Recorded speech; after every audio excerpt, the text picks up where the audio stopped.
Team Sherlock ou Team Moriarty, une bombe comme enjeu et une grosse entourloupe, c'est le jeu que Clémentine Enfant a choisi de vous présenter aujourd'hui et on écoute son histoire juste après ça.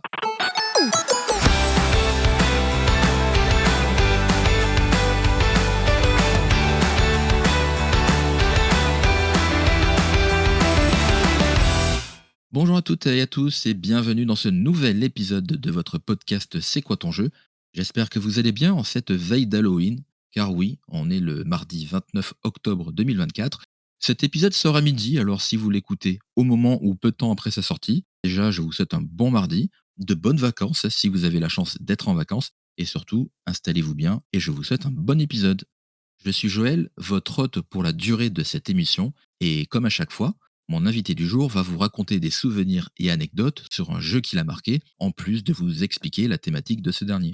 Et aujourd'hui, pour ce 63e épisode, le cinquième de cette saison 4, c'est une passionnée de jeux que je reçois, une passionnée qui partage ses avis sur TikTok, pas loin déjà de presque 40 000 abonnés, alors sois la bienvenue Clémentine sur ce podcast. Bonjour, bonjour à tous, j'espère que vous allez bien.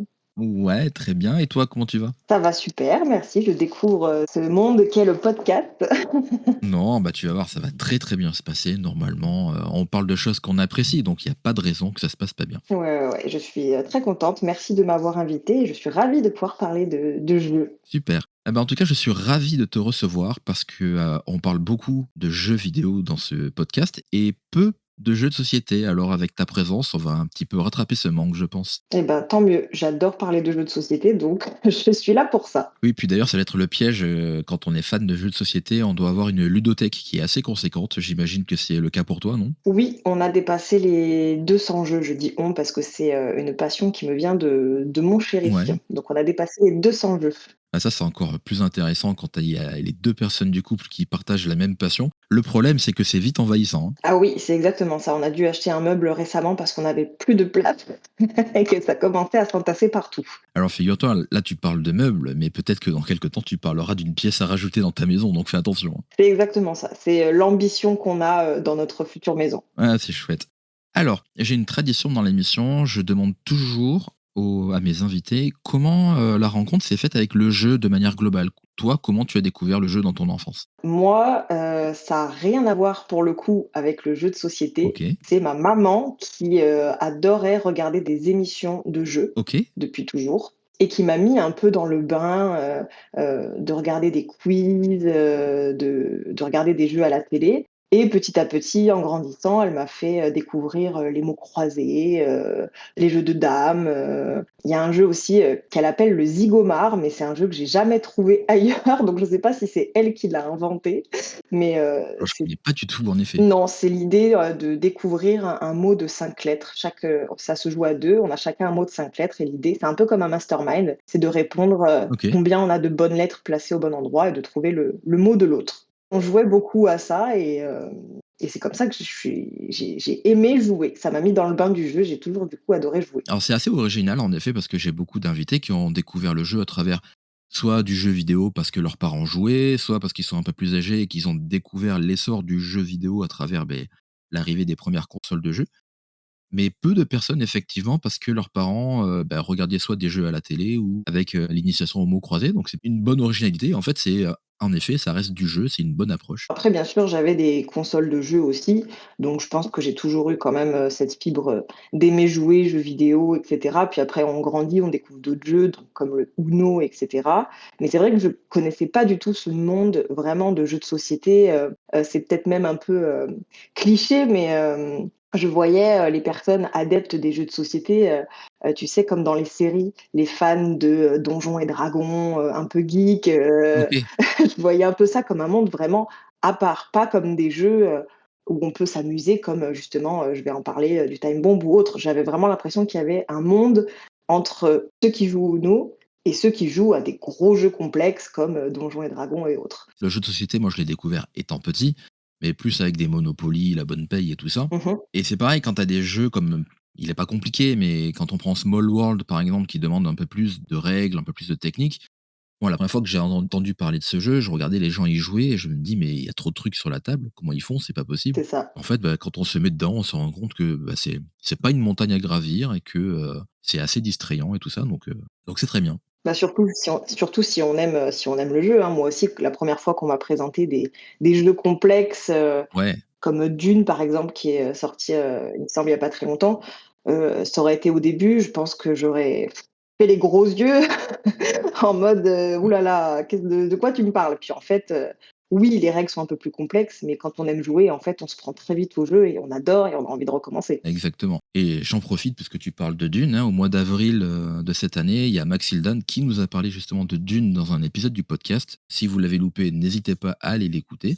Et en effet, je vous conseille ce jeu puisque j'en ai fait l'acquisition juste après et effectivement, c'est une dinguerie, hein, ce jeu, c'est incroyable. Très, très, très prenant. Est-ce que tu te rappelles le tout premier jeu que tu as eu à toi, le tout premier jeu que tu as acheté? Là, comme ça, il me semble que c'est le Time's Up. Ouais. En effet, c'est un très bon jeu en plus pour passer des soirées donc Ouais, c'est le Time's Up, c'est un classique, mais on peut y jouer en famille facilement. ouais. C'est pas compliqué et c'est vrai que, c'était le jeu qu'on faisait très, très, très, très, très souvent en famille, au repas, aux anniversaires, on pouvait jouer avec tout le monde, quoi, les enfants, les parents, tout le monde. Mmh. Et après à moi, c'est vrai que j'ai pas eu trop de jeux parce que comme je te l'ai dit, j'ai découvert ce monde-là il y a pas non plus très longtemps, il y a deux ans maintenant, 2 3 ans. Moi, dans mon petit tiroir, j'avais pas beaucoup de jeux.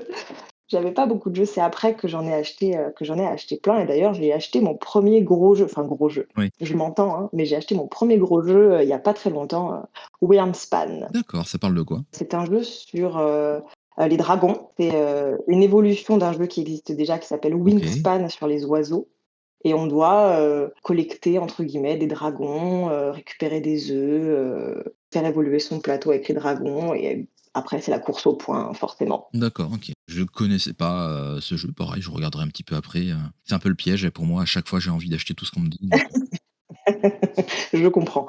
bon, alors du coup, toi aujourd'hui, tu as choisi de nous parler du Time Bomb. Alors Time Bomb, si je dis pas de bêtises, c'est un jeu qui est édité chez Yellow Oui, et dont l'auteur est Yusuka Sato. oui. Et le jeu est sorti en novembre 2016, donc il y a un petit moment maintenant. Donc je te laisse la parole pour nous présenter le jeu, déjà pour que les gens puissent savoir de quoi il s'agit. Mmh. Et après, dans un second temps, on évoquera les moments sympas que tu as à nous raconter, que tu as vécu autour de ce jeu. OK. Alors, avant toute chose, il faut savoir que je m'améliore, mais j'ai tendance à mal expliquer les jeux. C'est ce qui fait un peu, entre guillemets, «le charme» de ma chaîne TikTok, c'est que j'ai du mal à expliquer les jeux. Non, mais je m'améliore, je m'améliore. Le naturel est toujours très important. Alors, Time Bomb, c'est tout simple. Il y a 2 équipes, les bleus, les gentils, et les rouges, les méchants. Comme son nom l'indique, Time Bomb, il y a une bombe que les bleus, les gentils, ne doivent surtout pas, faire exploser, donc pour ça, ils doivent récupérer des fils colorés. OK. Les rouges, bien évidemment, le but pour eux, c'est de faire exploser la bombe. Donc il y a des fils qui ne servent à rien et une bombe qui explose. OK. Et on a donc des rôles cachés et c'est ça en fait que j'aime, j'en parlerai après, mais c'est ça que j'aime dans ce jeu. La thématique de jeu que j'adore, c'est, les jeux à rôle caché parce que personne sait qui est qui et on va venir bluffer autour de la table. On a les fils devant nous, pas se cacher bien évidemment et on va devoir convaincre les autres: «Viens couper des fils chez moi, j'ai des fils pour désamorcer la bombe, je te promets, viens chez moi. Mais non, viens chez moi» et c'est ça que j'adore, c'est que Ouais. tu fais confiance à personne. Tu penses connaître l'identité de chacun, mais en fait, pas du tout. Jusqu'à la dernière minute, tu as peut-être 100% confiance en ton partenaire et en fait, tu te rends compte bah, qu'il avait la bombe et qu'il n'était pas du tout avec toi. C'est ce jeu-là qui m'a fait aimer les jeux à rôle caché, qui m'a fait découvrir cette thématique et c'est devenu ma thématique préférée.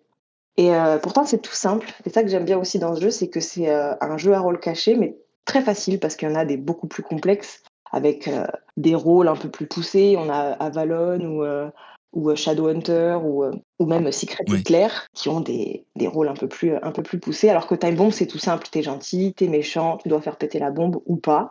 Tout le monde peut y jouer et à chaque fois, franchement, c'est le jeu à valeur sûre. Quand on le sort, on fait des dizaines et des dizaines de parties.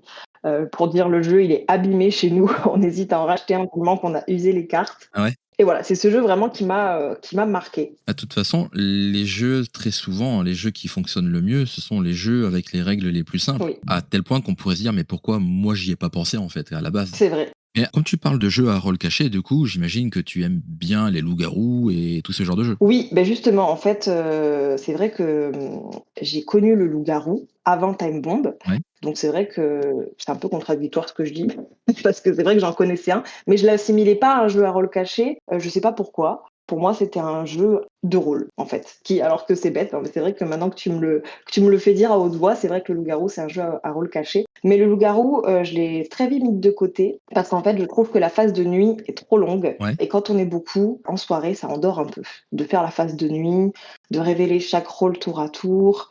Voilà, c'est vrai que nous, on a tendance à jouer le soir, le week-end et quand c'est 22 heures et qu'on ferme tous les yeux, bah, des fois, ça nous met un petit coup de barre et du coup, ça nous endort un Tu peu. Alors que le m'étonnes. time bomb, jeu à rôle caché, juste tu regardes ta carte, tu sais le rôle que tu as, il y a pas de phase de nuit, c'est rapide. Ouais, c'est ça, puis tout le monde est actif dans la partie, donc c'est-à-dire qu'il y a pas forcément de temps mort, d'après ce que tu me dis? Exactement, il y a pas du tout de temps mort. Tu commences la partie, tu vas direct chercher à droite à gauche les fils, ou la bombe et c'est rapide, ça se joue vite et c'est prenant, quoi. C'est très prenant parce qu'à chaque fois, tu penses faire c'est ce que je dis, tu penses faire confiance à l'un, à l'autre et puis tu vois comment il bluffe. Du coup, tu dis: «Ouais, au prochain tour, je vais pas me faire avoir, je vais pas lui faire confiance». Puis finalement, il sera peut-être avec toi, donc tu auras eu raison de lui faire confiance, mais tu lui fais pas confiance. Enfin, c'est hyper excitant et c'est très prenant. Et du coup, ça s'articule comment? Donc j'ai bien compris qu'on avait une carte de rôle qu'on cache pour pas montrer aux autres et sur la table, c'est quoi? C'est plusieurs cartes qui sont retournées et qu'on retourne les uns après les autres, c'est ça? Alors, on a d'abord des cartes en main qu'on regarde, qu'on consulte. Donc, forcément, dans la OK. main, soit on aura des fils colorés, c'est ces fils-là qu'il faut trouver pour désamorcer la bombe, OK. soit on a des fils gris, marron, enfin qui sont neutres, d'une couleur neutre.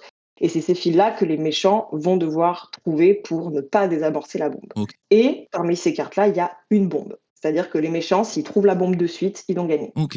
Donc on a des cartes devant nous, face cachée. On les consulte avant, on sait combien on a de fils, mais on ne sait pas où ils sont, puisqu'on va les mélanger avant de les disposer devant nous. OK. Et du coup, chacun notre tour, on va venir couper les fils. Donc on a une carte avec une petite pince. D'abord, on va faire un tour de jeu où on va énoncer ce qu'on a, en disant bah, moi j'ai 2 bons fils, moi j'ai 3 bons fils. Moi, j'ai pas de fil, mais j'ai la bombe. Ça va donner une indication à chacun de se dire, bah attends, où est-ce que je vais aller couper les bons fils? OK. Mais forcément, on sait au début combien il y a de fils en tout. Donc, imaginons, il y en a 5. Si moi, je dis que j'en ai 2, toi, tu me dis que tu en as 3, et Michel me dit qu'il en a un, le compte est pas bon. On Ouais, sait déjà qu'il y en a un qui ment. c'est clair. C'est ça qui met un peu de suspense dès le départ parce que on se dit bon, à qui je fais confiance? Lui, il me dit qu'il a beaucoup de fils. Est-ce que je vais chez lui? Puis tu vas chez lui, tu tombes sur un mauvais fil, donc déjà tu doutes. Tu dis attends, il m'a dit qu'il en avait 3, là je tombe sur un mauvais. Est-ce qu'il en a vraiment 3? Donc voilà, tour de rôle, on vient couper les fils, mais ça se joue en plusieurs manches en fonction du nombre de joueurs. OK. Donc on va pas vider la main de chaque personne en fait. Il me semble que c'est un tour par nombre de Ouais. joueurs. Donc si on est 5, je crois qu'on vient couper que 5 fils. Et après on remélange tout et on redistribue. D'accord. Ouais, ouais, je À chaque fois, les cartes changent, on n'aura pas tout le temps les mêmes choses. On aura peut-être des bons fils un coup, on aura peut-être la bombe un autre coup. Au fur et à mesure des tours, on va essayer de venir cibler qui est notre partenaire ou pas ouais, pour empêcher la bombe de péter ou pas. ouais. Si on est méchant, le but c'est de faire péter la bombe. Ah, c'est très intéressant. J'aime beaucoup ce genre de thématique, et effectivement, hein, c'est le genre de jeu que tu peux très bien sortir après une soirée ou au cours d'une soirée parce que, bah, les règles ont l'air quand même simples. Il y a peu de matériel et vu que tu as choisi de me raconter ce jeu, c'est que tu as forcément pas mal de moments sympas à raconter, quoi. Oui, enfin pas mal. Après, c'est pas un jeu non plus très très complexe, donc il va pas se passer des Ouais, choses de dingue, mais c'est vrai que c'est un jeu déjà qui est petit, donc facilement transportable, très facile à expliquer. Donc nous, même avec des novices, dernièrement, là, on a joué avec des personnes qui n'y avaient jamais joué. Enfin, en 5 minutes, c'est expliqué et t'as compris le jeu. ouais, c'est chouette Et ça. des anecdotes, ouais, j'en ai quelques-unes, enfin, surtout une qui m'a énormément marquée, c'était à une soirée. On était avec un ami qui était rouge tout le temps. Tout le temps, tout le temps, tout le temps et à chaque fois, Bichette, au départ, on se disait: «Non, mais cette fois-ci, il va plus être rouge» et il était quand même rouge, mais du coup, de temps en temps, on arrivait à lui faire confiance, mais en fait, au bout d'un moment, c'est devenu récurrent. Il était tellement rouge que d'office, on lui faisait même plus confiance et et d'office, on disait: «Non, mais de toute façon, t'es rouge, t'es rouge, t'es rouge, donc on vient pas chez toi, t'es rouge» et du coup, lui-même, il commençait à rigoler et à devenir rouge pour de vrai parce qu'il en avait marre. Il se disait: «Mais c'est pas possible, mais je suis tout le temps rouge» et on continuait à jouer et il était rouge et il était rouge et il était rouge.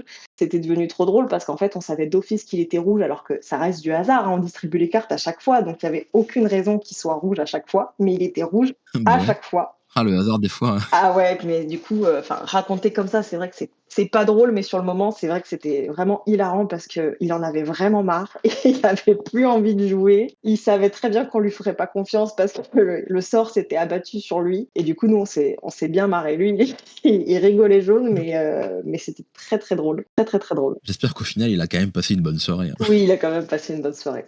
Non et ce qui est très drôle aussi, c'est quand tu as la bombe et que tu es un très bon bluffeur Ouais. et que tu te fais passer pour un gentil parce que justement, tu peux avoir une stratégie de te faire passer pour un gentil jusqu'à la fin, de dire: «Viens chez moi, j'ai des fils» et qu'effectivement, on vient chez toi et tu as des bons fils, donc tout le monde te fait confiance et puis en fait, tu es méchant et à la fin, bam, tu dis: «Viens chez moi» et en fait, tu as la bombe et là, tu te rends compte qu'en fait, tu étais rouge et Ouais. oh là là, tu vois le désarroi sur le visage de tes amis qui sont dépités et là tu dis: «Ouais, j'étais bonne bluffeuse». Ah et en plus, faire bluffer sur ce genre de jeu, c'est extrêmement dur. Généralement, il y a beaucoup de gens, quand ils essayent de bluffer, des fois ils en font trop, donc hop, on dit: «Ah, ça nous met la puce à l'oreille» et lui d'habitude, il est plus silencieux, là il parle beaucoup, peut-être qu'il fait quelque chose et c'est comme ça dans tous les jeux de bluff et en fait, c'est ça qui est super intéressant. C'est exactement ça, c'est exactement ça. Moi, par exemple, je sais qu'on m'a reproché beaucoup, quand je bluffe pas justement, de m'énerver pour vouloir trop justifier le fait que je bluffe pas. Donc maintenant, j'essaye Ouais. de me canaliser. Je sais que si je bluffe ou si je bluffe pas, j'essaie d'être, neutre tout le temps parce qu'au départ, ouais, on me disait tout le temps: «Ouh là, tu t'énerves beaucoup trop, c'est que tu as envie de prouver quelque chose». Donc ouais, c'est compliqué, mais justement les jeux de bluff, c'est ça qui est, enfin les jeux de bluff, ouais, de bluff ou de rôle caché, c'est ça qui est très prenant, je trouve, parce que en fonction des jeux, on a soit du temps pour établir une stratégie de comment je vais réussir à bluffer, soit on n'a pas de temps, comme le time bomb, tu as pas de temps d'établir vraiment une stratégie, tu as que quelques tours, donc il faut essayer de convaincre les autres plus ou moins rapidement. Puis des fois, tu peux créer des conflits, hein, parce Ouais. que quand tu dis à quelqu'un vraiment, fais-moi confiance, je t'assure, fais-moi confiance. Et puis qu'en fait, tu mens, ah, ça peut créer des, Ouais, et puis en soirée, allez, ça va ressortir les vieux dossiers. «Ouais, tu te rappelles quand tu m'avais fait ça et tout?» et c'est exactement ça. On a des amis, des fois qui sont un peu, revanchards. C'est-à-dire que: «Ah ouais, tu me fais pas confiance, bah, le tour d'après, je te ferai pas confiance non plus». «Ouais, mais si on est ensemble». «C'est pas grave, D'accord. c'est pas grave, je te ferai pas confiance quand même». Tant que c'est pas du genre: «Ah, tu te rappelles il y a 3 ans le coup de pute que tu m'avais fait? Bah tiens, voilà, c'était pour ça et tout». Bah, franchement, ça pourrait se faire aussi. J'ai vu en préparant l'émission qu'il y avait des extensions à Time Bomb qui existaient, je sais pas si tu les connais? Et si tu les connais, est-ce qu'elles apportent un truc, particulier? Non, je ne les connais pas, mais dernièrement, j'ai voulu, en acheter une. Alors je sais plus si c'était une extension ou si c'était un autre Time Bomb. Le nom c'est Time Bomb Evolution et il y en a même un autre qui s'appelle Time Bomb Undercover. Alors, je les prends pour extension, mais si ça se trouve, en effet, c'est peut-être des jeux à part entière sur la même thématique. Bah, il me semble que c'est des jeux à part entière qui changent un petit peu et justement, il me semble que c'est le Evolution que j'ai vu, quand on était au passe-temps et mon chéri l'a testé et il m'a dit que c'était pas top, que quand on a vraiment pris goût au Time Bomb classique, les autres paraissent un petit peu plus fades. Ouais, Donc pour le coup, je peux pas donner mon avis, j'ai pas testé. d'accord. Merci beaucoup pour le partage autour de Time Bomb. Bah, effectivement, je te confirme que je suis déjà sur la page, de Philibert, donc je pense que le jeu, je vais pas tarder à me l'acheter, donc j'ai instauré un petit truc là depuis le début de cette saison qui fait un petit peu réfléchir mes invités. En 3 mots, comment tu définirais Time Bomb? Alors, en 3 mots, comment je le définirais? Je dirais classique, pas dans le sens lambda, mais classique dans le sens, c'est vraiment un classique à avoir, dans son placard parce que valeur sûre, c'est une valeur sûre. Palpitant, chaque partie est totalement différente. Tu as tout le temps envie d'en refaire une. Ouais, c'est vrai que c'est très important la rejouabilité d'un jeu. C'est un peu ce que je reproche aux jeux type Unlock. Oui. Bah, tu les fais une fois, bah, après tu fini et tu peux plus les faire, Ouais, quoi. c'est vrai. C'est vrai que moi j'adorais ces jeux-là aussi au début et maintenant ça m'embête un peu d'en acheter parce qu'une fois que tu l'as fait, ben, tu peux plus y jouer. Bah, c'est ça. Donc oui, palpitant parce que c'est vraiment un jeu qu'en en général, nous, quand on le sort, on fait au minimum 10 parties à chaque fois. C'est tellement prenant qu'à chaque fois, on rejoue, on rejoue, on rejoue, Ouais. on rejoue. Donc classique, palpitant. Ah, le troisième, peut-être, suspense, enfin, pour dire que voilà, tu es sur le qui-vive tout le temps, tu vois? Ouais, cette thématique-là de suspense, de qui-vive, de est-ce que je fais confiance? Est-ce que je fais pas confiance? Ouais, bah, tu peux dire ça, suspense, attention, alors attention pareil dans le sens où tu restes sur tes gardes, quoi. Voilà, Attention. tension. Oui, je suis désolé, je te prends au dépourvu, c'était un petit jeu que je trouve assez intéressant parce que en général, quand on veut parler d'un jeu vidéo ou d'un jeu de société ou autre à des tas de gens, on part souvent dans des explications alors que des fois 3 mots suffisent. Je pense que c'est effectivement un classique à avoir dans son placard. Palpitant, bah, j'en doute pas un seul instant au vu de tout ce que tu m'as raconté Mmh mh. et effectivement un jeu à Mmh. suspense où, tu sais pas si, ton voisin de table est avec toi ou contre toi, donc oui, je Mmh, comprends. Non, non, mais il y a pas de souci pour l'exercice, moi ça au moins c'est naturel, tu vois? C'est c'est pas préparé donc il y a aucun problème. Ben oui, tout à fait. Bon, ben, merci Clémentine. Est-ce que maintenant, tu veux bien te présenter pour l'audience, ce que tu fais dans la vie, ce que tu as envie de dire sur toi, en fait, pour que les gens puissent te connaître? Ouais, carrément. Du coup, j'ai 34 ans. Je vis, dans le sud de la France, à Nîmes. OK, Je travaille de chez moi, donc ce qui me permet justement d'allier, la passion des jeux de société, où, je peux tourner des vidéos, en plus de mon job où je suis intermédiaire de commerce pour des produits de beauté, des marques, en fait. OK. Que dire de plus? Bah, j'ai découvert le jeu de société depuis 2-3 ans maintenant. Grosse adepte du jeu de société puisque à 2, maintenant, la ludothèque, contient plus de 200 jeux. C'est pas rien, ouais. Ouais, c'est clair, c'est clair. Que dire de plus, si, bah, que comme vous l'aurez compris, hein, j'adore les jeux à rôle caché, que ce soit, Time Bomb, Shadowhunter aussi, c'est un jeu auquel on joue énormément, Avalon, tous ces jeux-là ou aussi les jeux de bluff, enfin bref, voilà, les jeux à tension, les jeux à suspense, même si j'aime beaucoup les jeux coop aussi, des fois ça permet justement de calmer la tension quand il y a un petit peu de tension entre des joueurs, au moins on fait un petit jeu coop, on est tous ensemble et ça permet de remettre, Ouais. les niveaux à zéro. Et puis que dire? Bah, je suis sur TikTok pour parler des jeux, donc à ma manière, parce que j'ai fait en fait cette chaîne, récemment parce que justement, en découvrant le monde du jeu de société, je me suis rendu compte que les chaînes YouTube étaient, alors c'est pas du tout péjoratif, mais un petit peu toutes dans la même thématique de parler hyper sérieusement, de présenter le jeu, de manière très carrée et ce qui est très bien, hein. Mais, en fait, je me suis pas retrouvée dans ces vidéos dans le Ouais. sens où moi, j'adore jouer, mais c'est vrai que je suis pas une connaisseuse et quand je regarde ces vidéos, j'ai l'impression qu'il faut être connaisseur, que c'est vraiment les connaisseurs qui peuvent regarder ce genre de vidéos et y comprendre quelque chose. Donc j'avais envie de faire une chaîne à mon image et de parler à des gens un peu comme moi, c'est-à-dire qui aiment les jeux, qui connaissent pas et qui ont envie de découvrir des nouveaux jeux, mais avec des mots simples, juste, en parlant de ce que je ressens quand je joue à ce jeu, de faire découvrir des jeux, qui sortent de l'ordinaire ou pas, parce qu'il y a des classiques aussi, comme, le Skio ou autres jeux qui, maintenant ont pris un petit peu, de la place, enfin je veux dire, même les gens qui ne connaissent pas les jeux de société, ils connaissent un petit peu ce genre de jeux qui sont devenus classiques. Oui, c'est vrai. Donc, j'avais vraiment envie de venir faire découvrir, de nouveaux jeux à des personnes qui ont envie, qui connaissent rien du tout, qui ont chez eux que le Uno ou le blanc manché coco ou des choses comme ça et j'avais vraiment envie de leur envoyer ce message et de leur dire: Les gars, en fait, il y a plein de jeux à votre disposition, tellement d'autres jeux, drôles auxquels, vous pourriez aussi vous éclater autre que votre, Skivio, votre Uno ou votre blanc manger coco. Donc voilà, c'est pour ça que j'ai créé cette chaîne, donc ne m'en voulez pas, Ouais. j'explique parfois très mal les règles, j'en parle juste vraiment, de manière naturelle et avec le cœur, mais au moins j'exprime ce que les jeux m'ont procuré et les jeux que j'ai envie de vous faire découvrir. Donc voilà, ma petite chaîne, sur TikTok. Je la mettrai dans les notes de l'émission. Il y a d'autres réseaux où on peut te retrouver ou tu, te concentres uniquement sur la plateforme TikTok? Alors pour les jeux à la base, j'étais que sur TikTok et puis en fait, je me suis rendu compte qu'il y a des gens qui n'ont pas TikTok et du coup, je me suis mis aussi sur Insta, donc c'est pas le même nom, mais enfin à quelque chose près, c'est le même nom, mais avec, écrit jeu derrière, donc je vais pas le dire à l'oral, oui, si tu veux les mettre, avec plaisir, Ouais, bah, c'est la moindre des choses. Quand l'émission sortira, si les gens veulent venir te découvrir, bah, qu'ils aillent un peu voir le contenu que tu proposes parce que c'est sympa, effectivement, c'est marrant. Donc tu m'écriras, en privé, ton Instagram et puis je le rajouterai moi dans les liens, affiliés à l'épisode. OK, super, c'est gentil. Bah, justement, puisqu'on parle de liens, pour ce qui est du podcast «C'est quoi ton jeu?», donc vous pourrez retrouver les infos de l'émission sur le site cqtj.fr tout simplement. Sur Instagram, CQTJ Podcast. Également TikTok, c'est JouCQTJ, Jouw CQTJ. Merci énormément en tout cas de m'avoir consacré un peu de temps et de t'être prêté au jeu, de raconter une histoire qui t'a marqué sur un jeu qui t'a également marqué, donc merci infiniment. Bah, avec plaisir et merci à toi de m'avoir invité, c'était super cool. Eh ben, je t'en prie. Et quant à nous, maintenant, on se donne rendez-vous dans 2 semaines pour un nouvel épisode. D'ici là, portez-vous bien, jouez bien, et n'oubliez pas hein, qu'on a tous au moins un jeu qui nous a marqué. Et vous, lequel c'était?